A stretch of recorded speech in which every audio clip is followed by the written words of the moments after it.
Every time I see a team come through in Australia, a good team, I just think, guys, go to the World Cup, have a crack. Hello, everyone, and welcome to another episode of Down Under Paintball. This is episode 16, and this week we are sitting down with the legend in Australian paintball, Neil Martin. For those of you that don't know him, Neil's one of the only Aussies I know that's won a World Cup in America. We dive deep into that story today, and Neil basically interviews himself. This is probably one of the easiest interviews I've ever done. We talked about what we wanted to talk about before the show, and Neil just hit it. He basically interviewed himself. It was so easy, and yeah, it's a really interesting story. I really enjoy Neil's outlook on how he views Australian paintball, and I think you guys really should have a lot to take away from this episode because I definitely did. Yeah, it's something that Neil wanted to put the rumors to bed because yeah, even the version of the story I'd heard before this show was completely different to what Neil told. So there's a lot of rumors out there about about Neil and his World Cup win. So thanks once again for joining me, and we're going to jump right into this episode of Down Under Paintball. To be honest, I cringe when people ask me about it. So Okay. I used to love it, no doubt, yeah. But it's 26 years ago. Everyone move on. Yeah. And people still ask me, and I don't get it. But yeah, I just wish more Australian teams had gone and played the World Cup and succeeded. Okay, I need to find paintball again. If that's the kind of commitment you're going to give, then that's the kind of commitment I want. So I'm sticking. You're listening to Down Under Paintball. I mean, everybody on that team was a veteran. Everybody. This is Will McDonald, and you're listening to Down Under Paintball. It does make it a more interesting sport for the masses. They are doing it better than anyone else, to be honest. Yeah, show other women that might be interested in playing that, hey, you can go out there and you can be successful in this sport. I've got the best seat in the house with some of the best paintball in Australia. And you're listening to Down Under Paintball. I don't enter into the politics. I'm not interested. I'm just trying to, grow the sport, get more people playing paintball. Here today, joined by Neil Martin. Welcome to the show, mate. Thanks, Scotty, for having a glass of water. How are you, buddy? Oh, you don't have to lie to me. I know it's probably not water. Fair call. Yeah, how's everything going with this? We're slowly returning to normal life. How's everything going with COVID? Yeah, for me personally, I'm lucky. I work for a company that supported all of its employees. No biggie for me because I've worked from home for the last 4 or 5 years, so I still sit in my home office. A bit different from my wife, my lovely wife. She's a nurse, so a few things have changed there. But no, it's all good, buddy. Yeah, that's it's good that you have a good company that's looking after you. So Yeah, very good. Where are you calling in from today? Where's home for you? Yeah, Brisbane, good old Brisbane in Queensland. Nice. Yeah, good part of the world. Good Absolutely. paintball. Yeah, very good paintball scene. Unfortunately, Top Gun's not around anymore. That's a bit of a sad note, but Brisbane's a great place to live.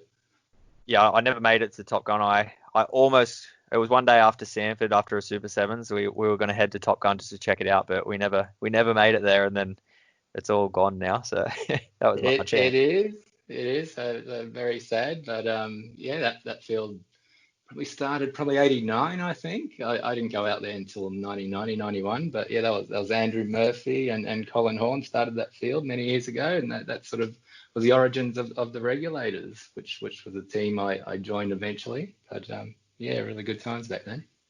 Yeah, well, why don't we stick on that? Why don't you let us know how it all started for you and how you got into the game? All right. Well, let's go back 31 years or something, Scott. All right. Let's see. No, I had a schoolmate, Joshua Milnes, and he was playing skirmish down the Gold Coast every couple of weekends at Skirmish Australia. I think it's called Skirmish Gold Coast now at Mudgeeraba. And he kept saying, "Come on, Neil, let's go play." And I said, "No, I'm not going to play that." And he just kept asking me, wore me down. And mid '89, I went down there for my first game. And and so there we were, putting on the camo overalls, putting on UVEX safety glasses, and familiarising myself with a KP2, which was a pump action side-loaded paintball marker. And off you went, and we got basic rules, and you went out there in two teams, and if you got hit, you put your gun up, you yelled hit, and you took 10 steps back, and then you're back into it. And because the KP2s, they were limited on air. If you ran out of air, you just took your gun up, you go up the top, you get aired up again, and if you need more paint, you buy another 10-round tube, and off you go, back on the field. But yeah, good times, and I was hooked straight away.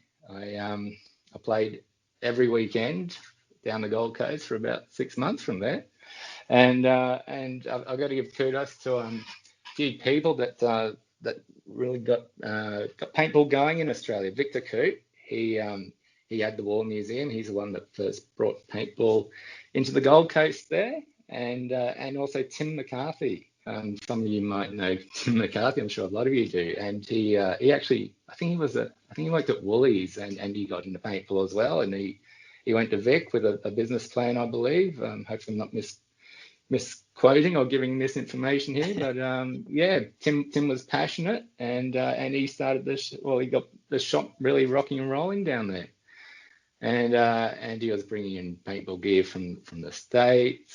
Tim was writing for one of the American magazines. That was very amusing. Everyone had a bit of a laugh. It was called Captain Duckbill, and something the Adventures Down Under or something. And there are a few recurring characters in that, and loosely based on truth. But there was Yank Down Under, who was Alex McLean, someone that lived in America and came to Australia. There was Taipan, Joe Cantor, and he hated that name, but you know, it's good storytelling, and don't get me wrong, people in Australia that got a mention in that. I got mentioned once. It was Neil and I crept forward. That was my one mention in many magazines, but that was a bit of a thrill, but yeah, also bit funny, but I played down the Gold Coast every weekend for 6 months. Just absolutely loved it.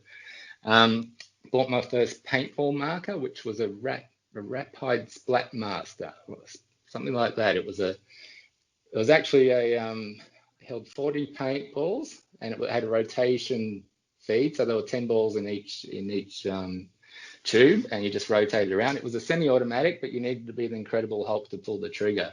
And it wasn't for me, so I actually traded that in and bought a KP2, which was the old Benjamin Sheridan. And I think Mick talked about the KP1, which was the bolt action. The KP2 was the pump action version, but you still had to tilt the marker back and load the ball in, and you still didn't get too many shots, but it shot straight, it shot well, and it was a fine piece of machinery. And then my mate Josh, he said, "Hey, I found this field up at Callumvale in Brisbane. It's called Ground Zero." I went out there. It's more bush. It's a bit of fun. You want to get out there? I said, "Yeah, let's do that."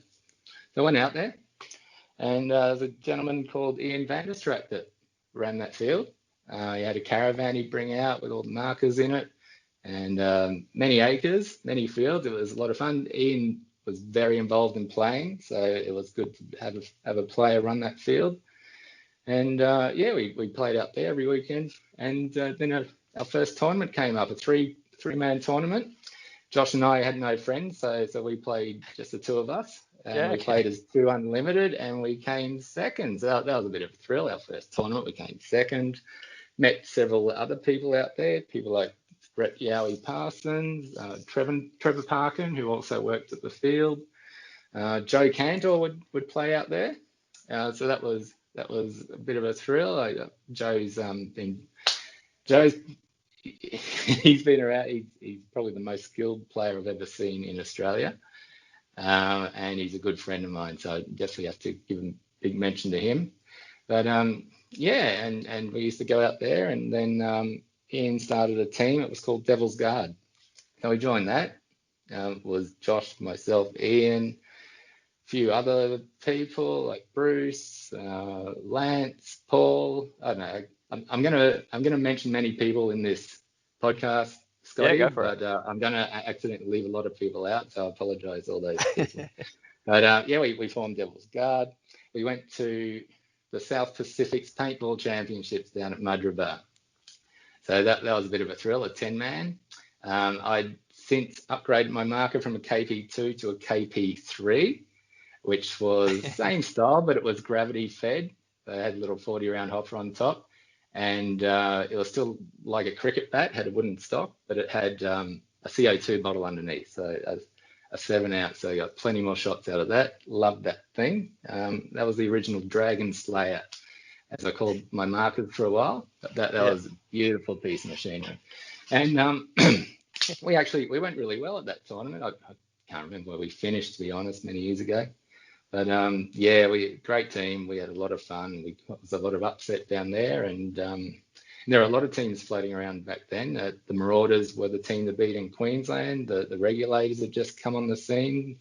The Regulators were these guys that dressed up to the 10s, had the same sunglasses. They had line-side Bushmasters. You know, they were the smart team around at the time. So everybody hated them, but also everyone wanted to play on the team. But Everyone hates the winners. There. Yeah, absolutely. But yeah, so they were fun to hack on and try to beat, but they were a good solid team. So that was the South Pacifics. And yeah, and after that, I don't know how it happened, but I then ended up playing on Global Cops, which is a team that Tim McCarthy put together on the Gold Coast. And never heard of that Dave, team. No, they only played one tournament, I think. But there are other people on that team, such as Dave Hopkins from New Zealand, of all people, when he was living on the Gold Coast. So he had a PMI 3 he used to rock back then. And to be honest, I bumped into him once at a shopping centre a couple of years later, but I hadn't seen him until this year at round one of the sevens. So that was a big thrill for me. But yeah, Dave Hopkins was on the team. Yeah, he was on the team. I was on the team. We had some other interesting characters. We had a guy that created his own gas bottle out of a fire extinguisher. But yeah. Had you played with it? Yeah, absolutely. Yeah, right. And yeah, but no, that was interesting. We didn't go that well, but we did. Pretty sure that we went well against SWAT. So that was a bit of fun, that one. Actually, Scott, I got to jump back a year to the first South Packs. There was. Yeah. I spoke about the shop where Tim was, and I got to say, the first morning of the tournament, there were players lined out that shop just buying new markers because these were people, and Mick mentioned it. They bought their first markers from the Gold Coast, but there were people just lined out the door just buying new markers because they were used to rental markers and other bits and pieces. So yeah, that was an interesting sight to see. But also we bought our paint. It was California Magnum, and I believe it was boxes of 200. And 200 shots. That was a big day. And how much did that set you back? I can't remember. It was no more than $50. So it was between $20 and $50. I really can't remember. But we had a guy on our team, and he was. I won't name him, but he left the tournament with more paint than what he bought. So he bought one box, but he picked up a lot of paint. So yeah, if you wanted a bit of support to move another barricade, he wasn't the guy to give you the cover fire. But yeah, but, the paint wasn't cheap back then, even though we weren't going through the thousands. But yeah, so sorry, I digress back to that story. I just thought I'd mention that. That was quite interesting. It is something that I was gonna ask that because in Brisbane it sounds like you guys were sort of where all the guns were coming into the country through was through Queensland. It sounds like you guys had better laws to begin with. Yeah, and again back to Victor Coote and Tim McCarthy. Big credit to those guys. They were very important for the establishment of paintball in Australia and taking it to the next level. Yeah, it's they're obviously they were doing a bit of what's the name for it? Just putting in a good word with it, with the police and stuff like that. Obviously up there, or was it just something that no one really cared about? Well, Queensland was very loose on the laws, so there was no laws really. I mean, you could still buy air rifles, and you'd buy 22 from Kmart back then. So So yeah, there was no issue in Queensland and New South Wales. Yeah, they had a few more issues as years came through. But yeah, so anyway, that was a second South Packs, and then yeah, played a few tournaments around Brisbane. People like Joe Candle, who was on the regulators then, him and Brett Sala, they used to go to different fields. A lot of teams stuck to their home field, so the regulators didn't leave Top Gun. But Joe Candle, he was a paintball nut. Brett Sala, he was just a really good guy and a good player, and they'd float around different fields. And then there was a little tournament, was it? Little game out at the base of the Toowoomba Ranges, actually. I didn't even know there was a field. There were a lot of fields we played at years ago that you really question if they were fields, and they probably weren't.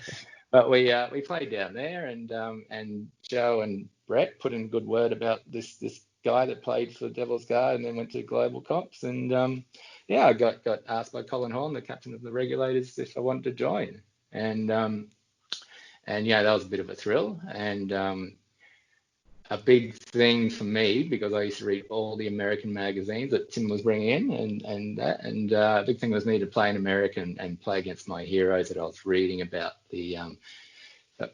the Lords of Discipline, Team Navarone, all these other teams. And I just said to Colin, I said, you guys going to the States? And it wouldn't have changed my answer. And he said, yeah, we're going next year. I said, mate, I'm in.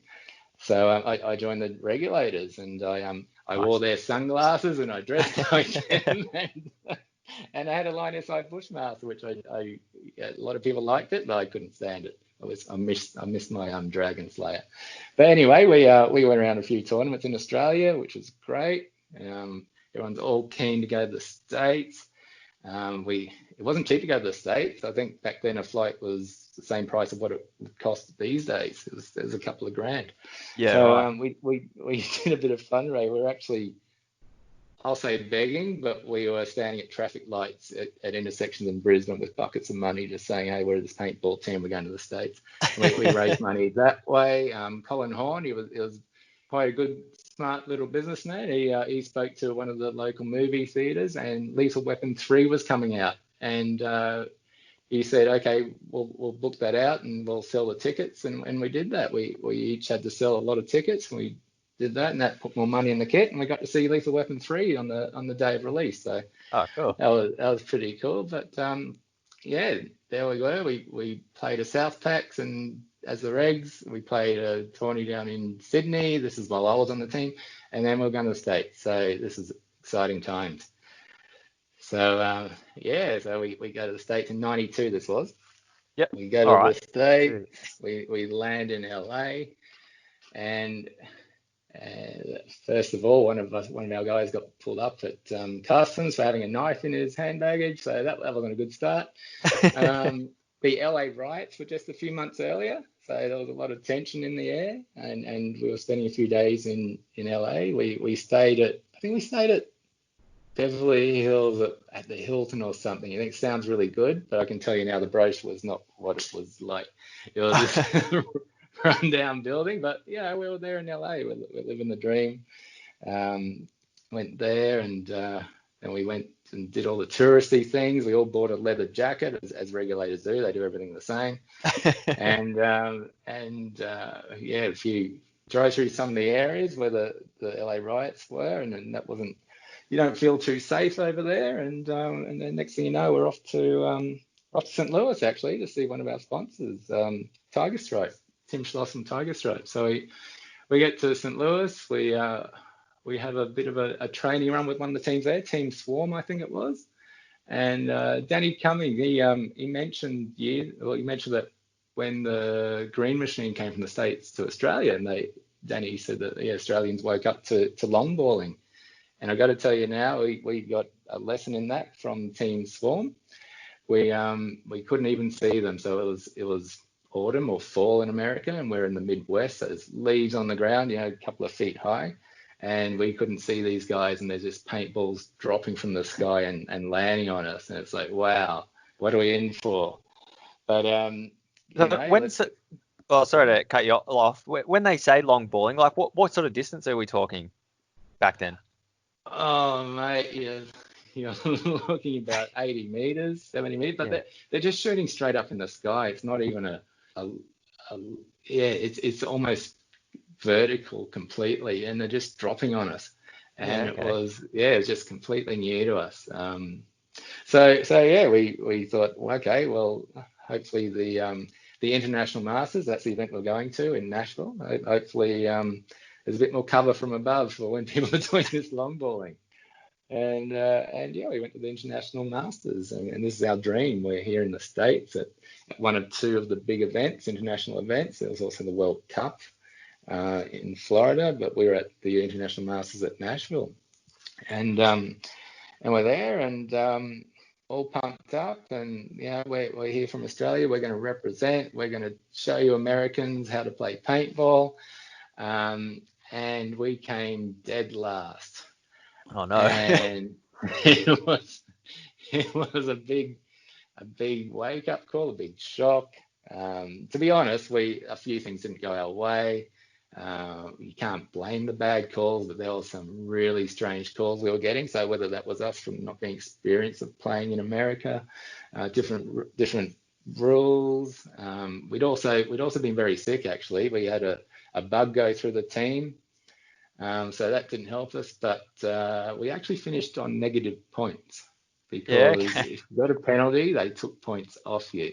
So we finished, stone snuggles last. But there we go. That's our trip to America to take out the International Masters, and we've come last. And What was the there format? was 10 Like, man. yeah, Yeah, okay. 10 man. Yep. And there was another Australian team over there, the PMI Hunters from north of Sydney up near Newcastle. They came second last. They just didn't finish on as many minus points as we did. They did finish in the minus. So I have a photo. I don't know where it is, but I definitely have a photo of standing on stage in front of hundreds of American paintball players for just thanking the Australians for coming over and coming last, pretty much. So that's pretty true. And I can still point out people in that crowd that would go on to become very good players. I can see Todd Adamson, I'm pretty sure, in one of those photos. But yeah, that was a bit of a thrill. We had a bit of fun. We did have some hijinks over there, to be honest. We also had the Jacksonville Warriors staying next to us. It was on a big. We weren't staying at hotels. It was sort of self-contained, I guess, little self-contained houses, pretty much. So the places weren't joined to each other. There was a lot of distance between them. But we had the Jacks Warriors next to us. So we had a few drinks, had a really good time with them. We ran amok a bit on the golf buggies because you got around the golf buggies.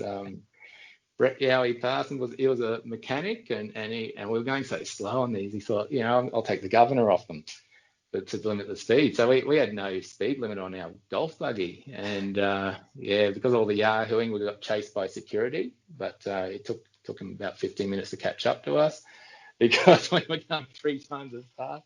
But yeah, we had a lot of good fun off field, as everyone does at paintball tournaments. A lot of off field fun. We're in a different country running a map. People want to talk to the Australians. So that was very disappointing with our result, but we were still there to have fun.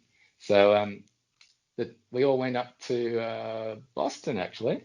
Went up to Boston after that, not to play paintball, just to see a bit of the country. Alex McLean's father was up there, and so we met him, and then the team sort of split up and went our own ways over there. Had a bit of fun and went out. I was 20 at the time, so I couldn't legally drink, but I wanted to get into a nightclub where everyone was, and finally got into a nightclub. I snuck in. I thought, this is great. So it was about 11:45. I thought, all right, I've got a few hours here. I'm the Australian in town. It was a place called Manchester, actually, in where's that? It's New England area, anyway. And I thought, here we go. I'm in this nightclub, and then I didn't know this, but nightclubs close at midnight in that part of the world. So I had my 15 minutes of raging. That didn't quite go as long as I wanted. Came outside. I was standing on the corner with my leather jacket, which all the regulators bought, and I had a car stop, and they thought I was a prostitute. So this lady tried to pick me up. Sounds like a good night. It was a very good night. I haven't told you if I went or not. But yes, and then yeah, the team just sort of went our ways, and I said goodbye to everyone. I said I'm going to go back to St. Louis and catch up with Tim Schloss from Tiger Stripe. And I did that. So I went there, and Tim and Terry, actually, no, they didn't put me up that year. They put me up the next year. But yeah, I stayed with one of the workers there from his shop, because he also had a pro shop. And yeah, stayed there. That was a bit of fun. Got woken up in the morning at 6 o'clock from I've forgotten his name, unfortunately, but yeah, he gives me a shout. He was a true Sioux Indian. He yeah, had all the gear and used to get dressed up. But he wakes me up at 6 in the morning. He says, "Come here, Neil. I don't like my neighbours." And I said, "Oh, okay, what are we doing?" He says, "We're going to shoot my 45." So legally, of course, but this is middle America. And yeah, so there we are at 6 in the morning shooting at his back fence, because it wasn't a big acreage. We're just shooting in suburbia at his back fence. So oh, there we go. Hello, neighbour, wake up. Yeah, so that was one of the stories from then. I also met one of the guys from the field, Charlie Brown. And I thought that's a pretty cool nickname. I said, "Mate, how'd you get that name?" And he said, "It's my name." And so, okay, all right. Okay, Charlie. And he was a state trooper, actually. And he at his place, and he's got because they get to take the cars home. He opens up the boot, pulls out a sniper rifle, and he says, "Here, point that up at that letterbox up the road." So it's like, oh, all right. So just pointing the state trooper giving a random Australian a sniper rifle to point up the road. And I go, "Whose letterbox is that?" He goes, "Oh, it's a local drug dealer. He lives in the same street." So yeah, little stories like that. So traveling the world, a bit of fun. But yeah, interesting story. I then yeah, went down to the shop that Tim had and spent a few days there. That was good. And then he also said, "Oh, Neil, while you're here, can you go to my daughter's school? My son's school, actually. He's got a son and a daughter." And I said, "What for?" He goes, "Oh, they want to meet an Australian." So there I was this token Australian in middle America. And so, yeah, I went to a school and gave a lesson in Australia. So, Yeah, awesome. yeah, and then it's like, okay, I think we better go. So went back to LA, stayed at Venice Beach, did a touristy thing again, had a backpackers. And I thought, yeah, all right, I'm going to walk around this area. And I went for a walk, went down to the local basketball court, and across the road, who do I see? Andrew Murphy from the Regulators. So we didn't plan to catch up. We didn't know each other was there, but we bumped into each other in LA after last seeing each other in Boston. So yeah, things that happen. Yeah, it's a big country. It's Yeah, hard to manage, just randomly meeting someone the other side. yeah. No, absolutely. So yeah, it was good to catch up with him again. But yeah, anyway, back to Australia with our tails between our legs. We all got back separately at different times.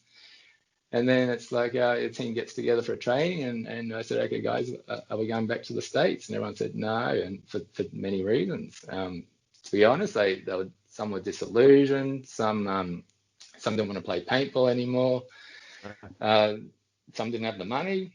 Yeah, there were different reasons for it, and I just thought, no, I want to go back. I don't want to have that as a lasting, my lasting statement in America. So yeah, 93 came by. I still couldn't round up any support from anyone to go. And then 94 came around. I said, "Stuff this, I'm going to the States. Anyone coming with me?" And everyone said no. So all right, well, I'm going to the States. And by this time, Colin Horn had left the team. A few other regs had come in. Alex McLean was the captain in 93. I think I became captain in 94. Of the Regulators, which is a big thrill for me. And and it's like, okay, I'm going to the World Cup. I didn't go to the World Cup. I'm going to go to the World Cup, and I'm going to go to the International Masters again.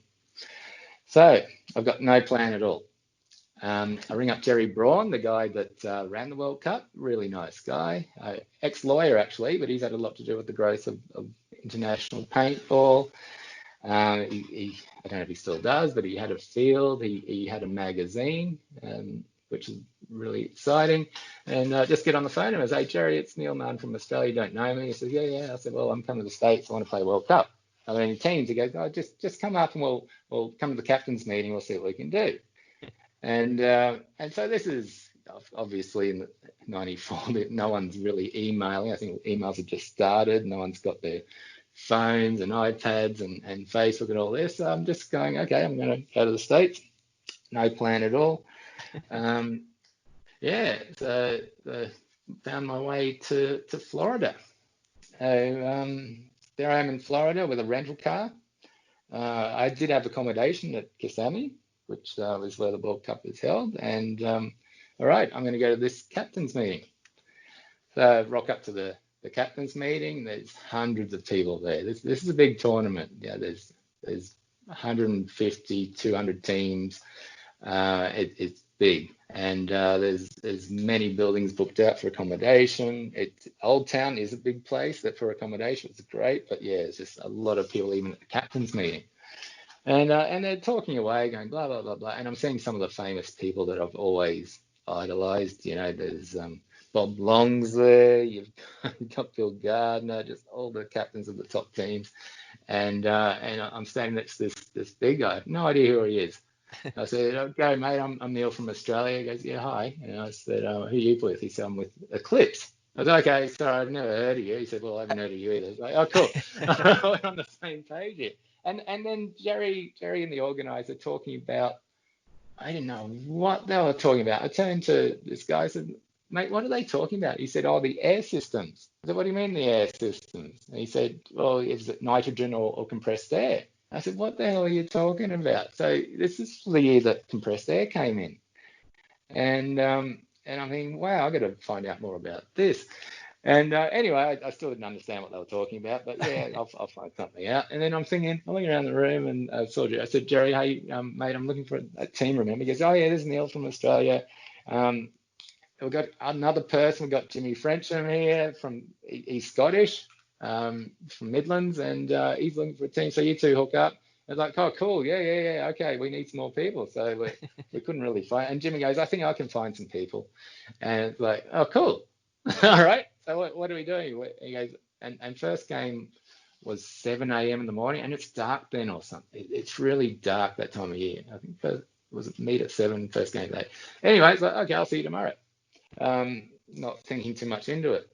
So I go back to my room. I've got no paintball equipment. I've got my goggles, and which were 3 years old, and some tiger stripes from Tim Schloss.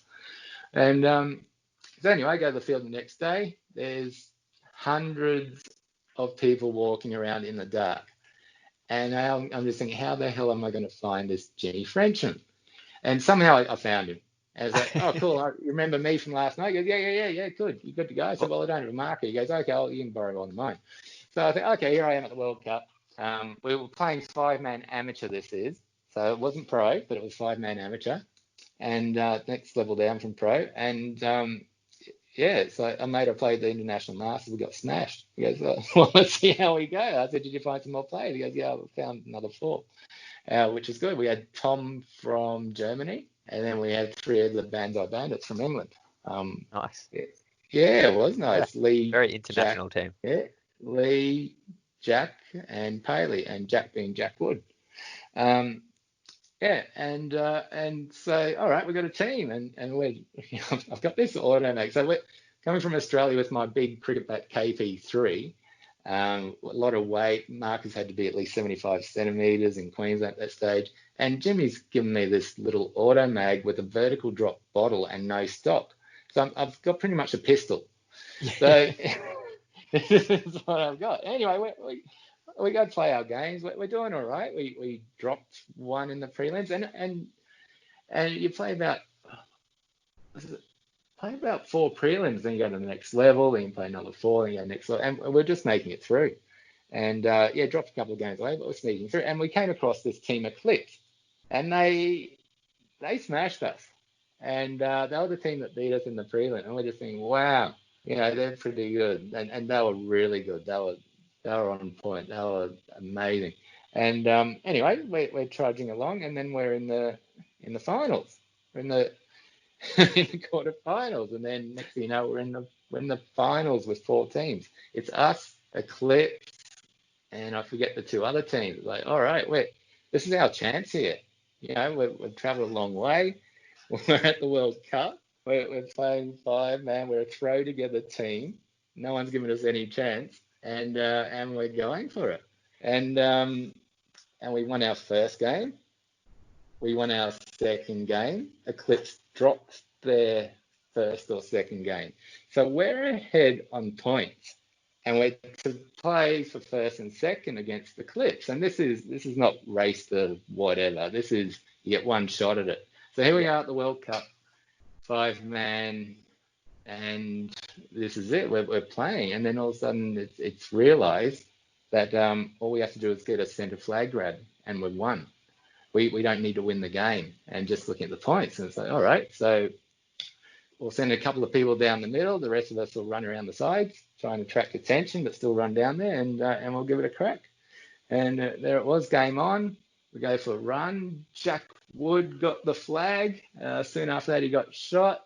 Pretty much everyone's getting shot. I was the last on the field, but I got cleaned up. And so I walk off the field, and our guys, we were called the firm, and we're just ecstatic. I get off the field, and like, how good is this?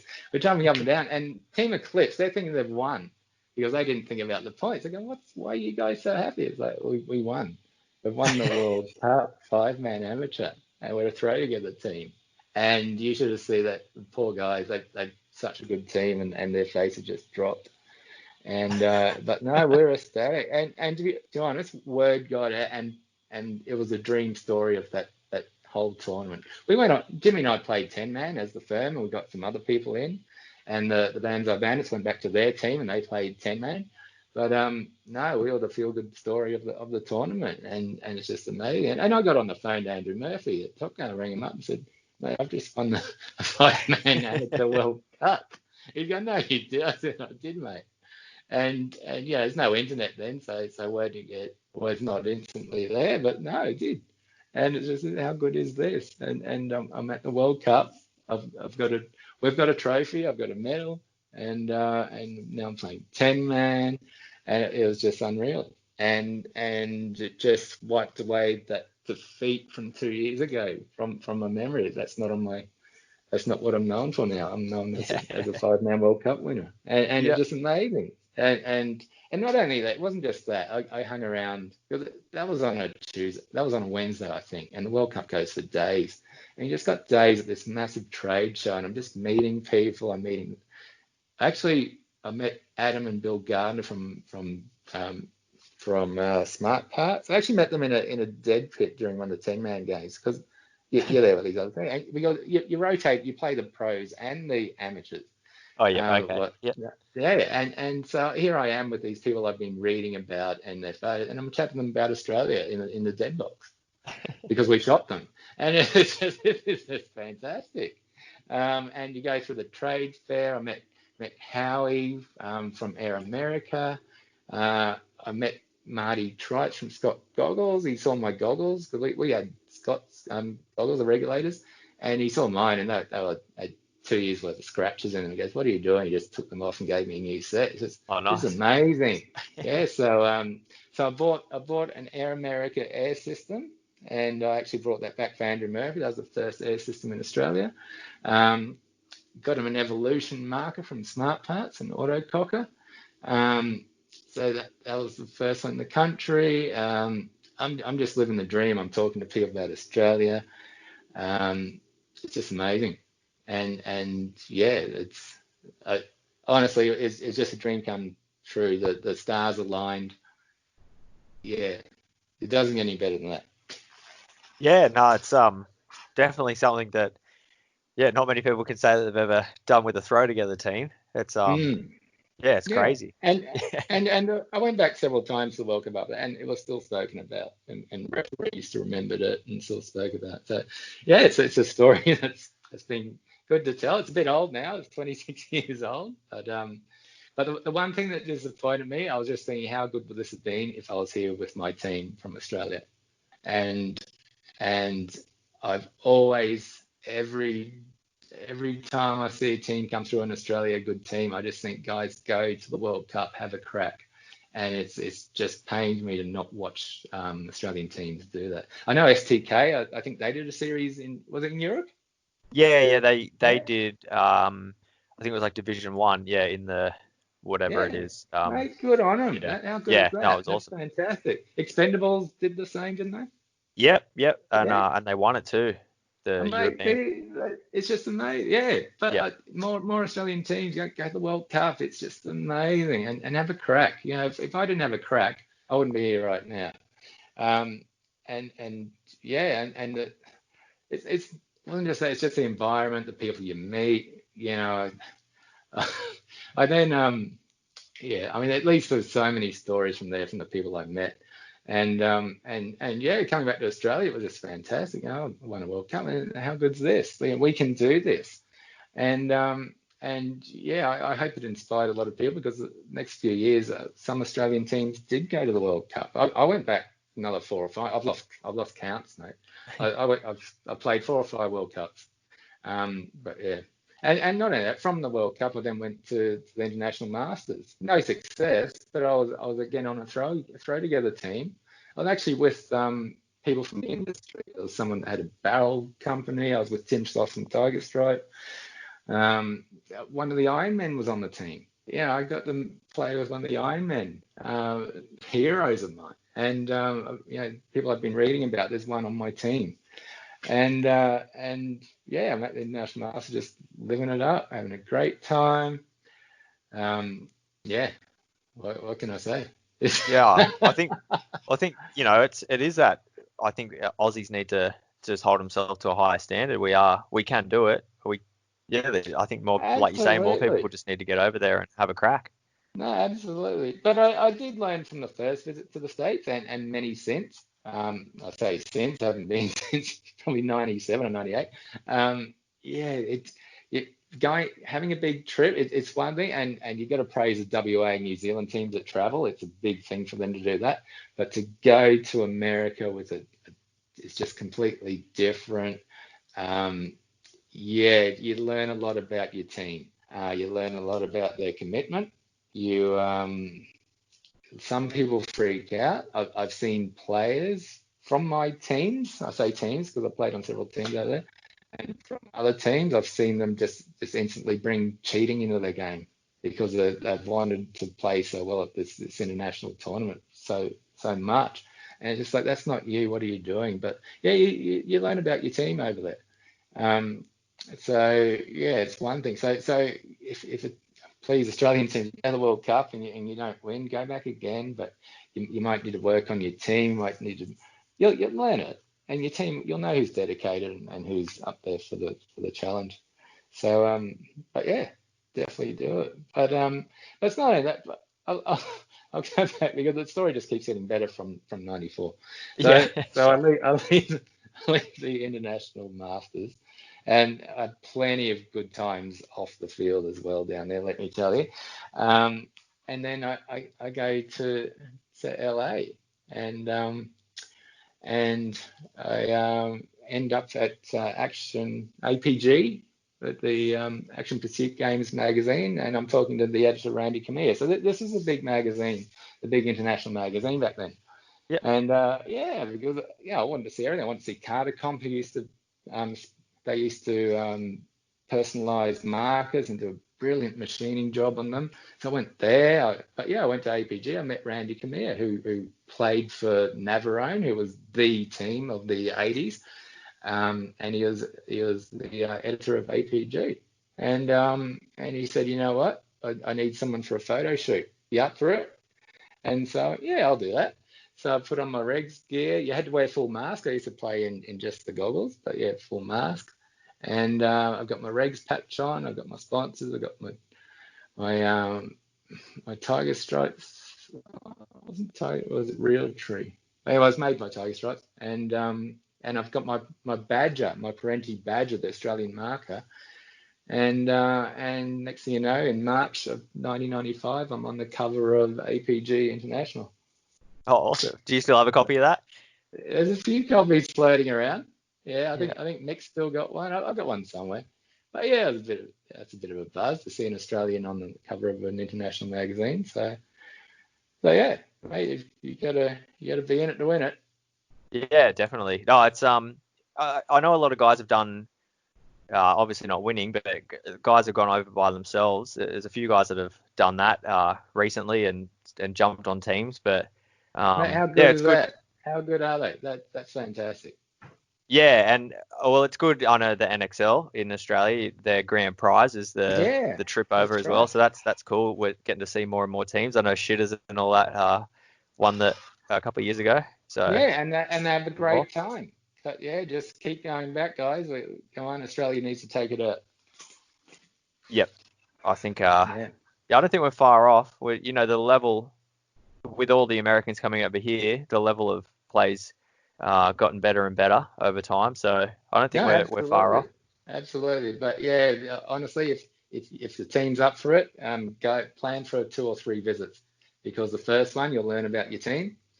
And if people aren't up for it, they'll drop off, but that's all right. You go back the next year, but also you'll acclimatise to what it's like over there, what the scene's like, what the rules are. You just need that, just bang, bang, bang. I mean, I then went back in '95 again with the regulators. So there you go. I was captaining an Australian team in '95, and we went well. We went really well. We didn't win it, no, but we went really well. And the guys got a lot out of that. And they brought it back to Australia, and we won a few tourneys in Australia. And that's where I get lost, because it just rolls into one big World Cup for me. But yeah, went back another year, because eventually I left the regulators and Vengeance started, the powerhouse Vengeance. So yeah, back here in Australia, and there's a bit of story to that. Jeff Shearer was quite instrumental in that. Yeah, I was there. We had Joe Candle came over. Also, that's when we had Barney, Michael Ray. He was involved in the Browns Plains field in Brisbane. So he used to play with Black Rain, and another power team, the Queensland team. I actually played a tournament with them down at Helensburgh once. So we had a win there. So yeah, and we started Team Vengeance, and we were training out of Barney's field out at Browns Plains. And got a couple of young guys there. That's where Paul White came along. He was playing out there, and he wanted to get into tourneys. He was playing for another team, and we snabbled him. So that was next step for him. And yeah, Vengeance went over the States again. Went really well. To be honest, our 5-man team, the B team, they went better than our A team. So good on them. I wasn't on the B team. I was on the A team. So good on them, B team. But yeah, 10-man team went really well, and yeah, it's a couple of guys actually stayed over there and worked for a while. But yeah, no, that was good. So yeah, and then I went back again. Saints went 1 year. The New Zealand Saints. That's another team that they did so much travelling to support the sport years ago. They went over there, and I stayed with them and played with them, and I stayed in their cupboard. Actually, there was a cupboard, and I slept on a baby cot mattress on the floor. So that was a bit fun. But this takes it. I mean, we back then we talked about the lack of communication, trust. I mean, Amon Johnson, who played for the Saints, he was flying. I think he flew into Miami, which is about a 4-hour drive from the tournament. And we just organised. So he's from New Zealand, I'm from Australia. And we just organised for me to pick him up from Miami Airport, 4 hours away from where the tournament, and it worked. So yeah, just these little things are just great, and yeah, good memories and good times. Yeah, no, it definitely sounds like you've had a very interesting past gallivanting around the world. Yeah, and I played every tournament I could in Australia. Played for many teams. I mentioned Black Crane. I also played a game with Rattle and Hum. I played a finals only with Top Hat Jokers at the South Packs. I guess it's for SWAT in the mid-90s. Went to San Diego with SWAT, which was great. And I had that experience from the World Cup, had those connections. So I listened to the podcast with Nick, and he mentioned that I'd helped organise the air systems and also the smart mags, and he also mentioned Realtree, so that was also a connection with Tiger Stripe. So yeah, I mean, it was great for those guys to help out SWAT, and I had a great time playing with SWAT over there. That was a lot of fun, and also that led to a lot of things. I know that the guy. I think the guys went to do a tour of the JT factory, but I had Marty, my mate Marty tried. I say my mate. I met him a couple of times. He found out where I was, rings me up, and he says, "Hey, you're in town then. Do you want to come to Mexico?" And I mean, yeah, what are we doing down there? He said, "Oh, Aftershock's going to come down there because Scott sponsored Aftershock." And so here's a powerhouse team of the 90s. This is they won the 94, 95 World Cup, I think. And I'm thinking, yeah, come and get me. So Marty tried to. A lot of people don't know this, but he was also a world motocross champion. Yeah. So and he picks me up in a Cadillac. So here I am with a former world motocross champion driving me in a Cadillac about 2 hours south of Mexico, and in two vans behind us is Team Aftershock. They're the best team, one of the power teams, if not the best team at the time. And we're going to Marty had some Mexican heritage, and he takes us to this restaurant. There's no one else there. We've got the top floor, and we're overlooking the ocean. We're eating lobster.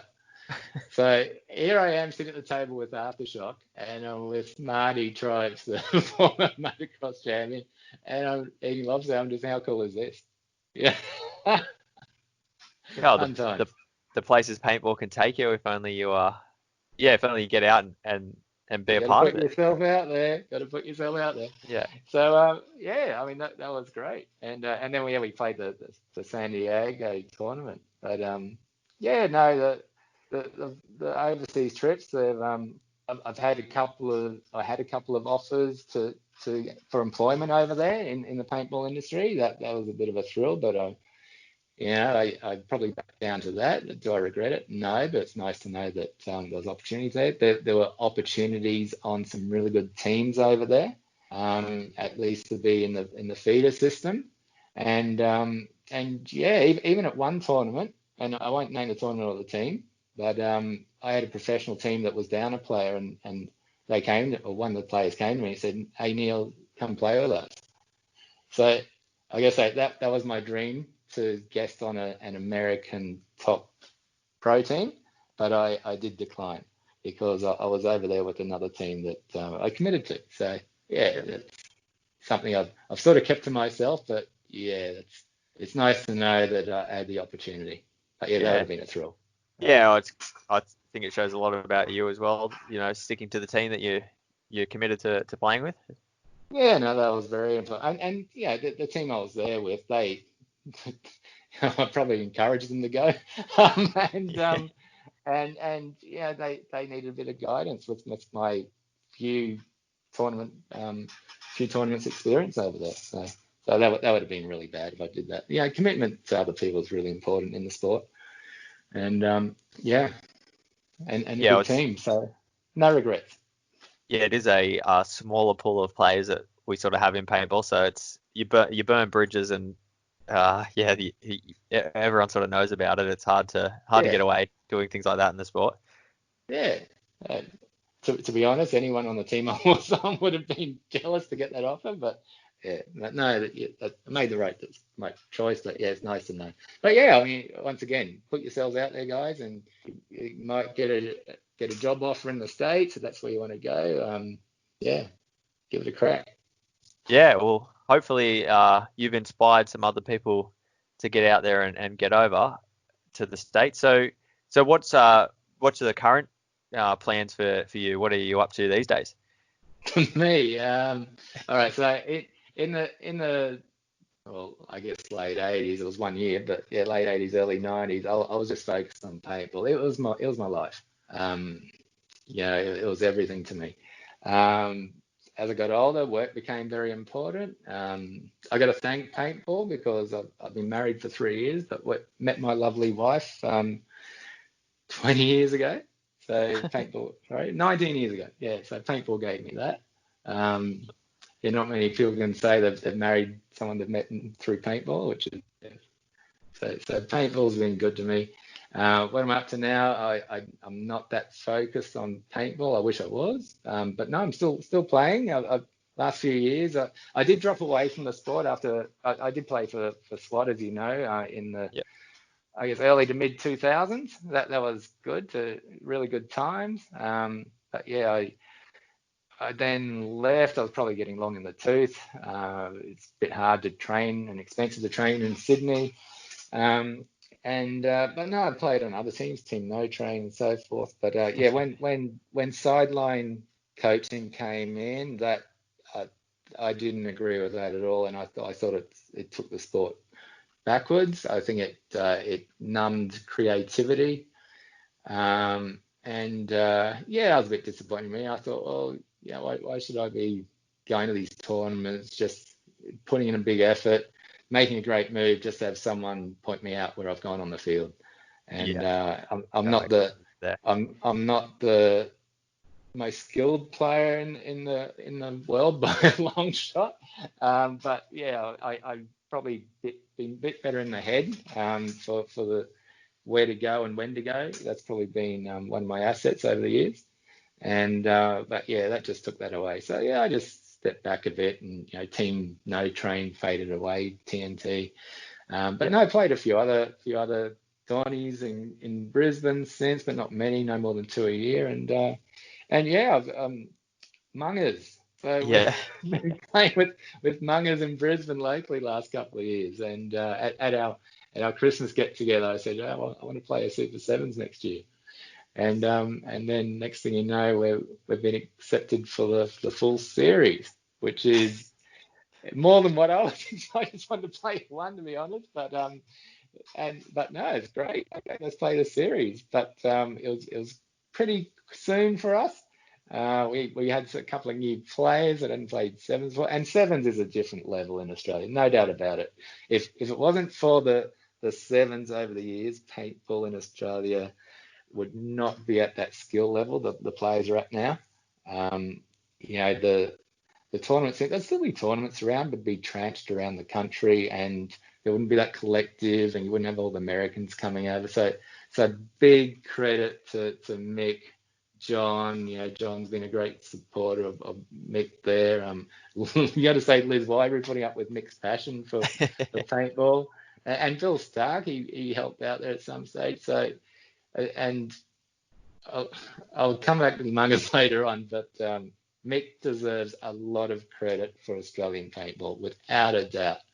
And yeah, so I don't think the guys out there, guys and girls who play these days, can't thank him enough. They should, because I can tell you now, I saw the things he was doing years ago. Supporting the series that went around the country, like Perry Park in Brisbane, which is probably the best tournament the country's ever seen, playing at the stadium, the soccer stadium where the Brisbane soccer team was based. Put that together, the Adelaide tournament, and just things like that. If it wasn't for his passion and other people following, paintball wouldn't be where it is today.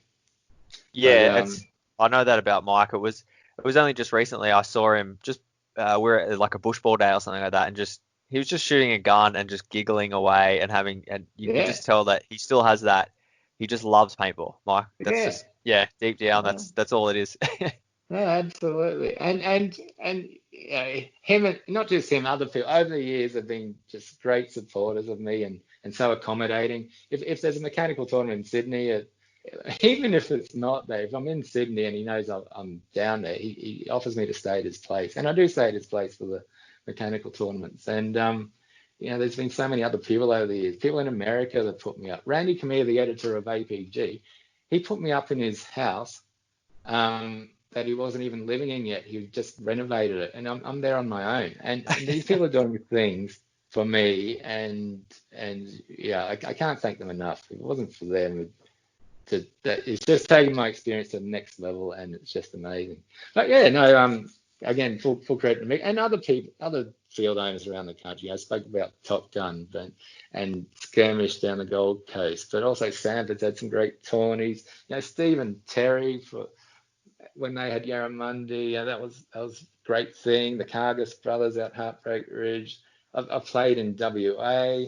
I've played in South Australia, played in Victoria, I've played all over the country, and all these field owners, they all contribute, and they've all been a big part of how Australia is.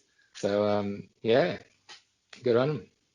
Yeah, no, definitely. I've probably said it every show, but yeah, it's massive. Anyone that puts it out there and owns a field, it's yeah. In this country, we can't play without paintball fields. So Mate, that's honestly, who do it? All the laws and that, it's such an effort. And I remember I wasn't there when Andrew and Colin started Top Gun, but yeah, Andrew sold his car to pay for it, and I know what the third partner, sorry, I've forgotten his name, but he had a VW and they were doing burnouts in this thick bush just to clear the land.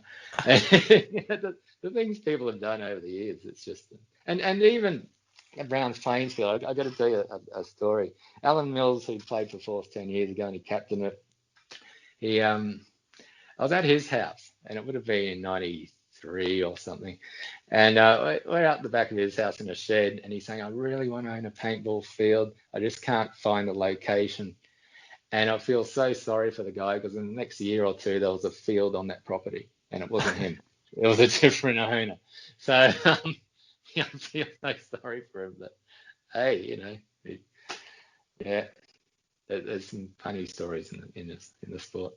Oh yeah, there's it's but it is like you say with the things that have happened in the past, and it's sort of why I want to have the show. Like paintball's pretty easy now to get into in the country, and there is big tournaments all around, and the guns are simple. It's easier to buy everything. It just the amount of effort that used to go into what you guys would have had to do just to turn up and have a game against somebody else. It's Yeah, we don't know how easy it is. there was no big. The War Museum had pretty good shop for equipment, but still. And Danny Cumming mentioned it in his podcast that how you tricked up your mark, you polished your barrel, and you did. You get your brass barrel honed, but you also work on your trigger. I remember the old Sheridan KP2s. They did what they called posi feed. Mick spoke about how you tilt the marker back and the KP1s and the ball rolls in. Yeah. Well, the posi feed was a spring, so it reduced the number of balls you could hold, but it positively fed the ball into the marker. But automag, autocockers, you'd work on the triggers, you'd grind this down, you'd file that, you'd do all these little tricks, and there's been. We talked about the fire extinguisher. Bottle or whatever it was, that was interesting. But all interesting. But no, mate, I've had a great time with Australian paintball. I've played with many teams, formed a lot of teams. I've had my own little team jerks of attention pop up every now and then. I saw a photo not long ago, and it was Tolson, my good friend Tolson, myself. We had James Grundy, we had Gibb from Canada, we had Yowie in that, and Dutchy, Paul Birch, and that just makes me laugh. We had such a good time playing down at down at Mixfield, and just good times.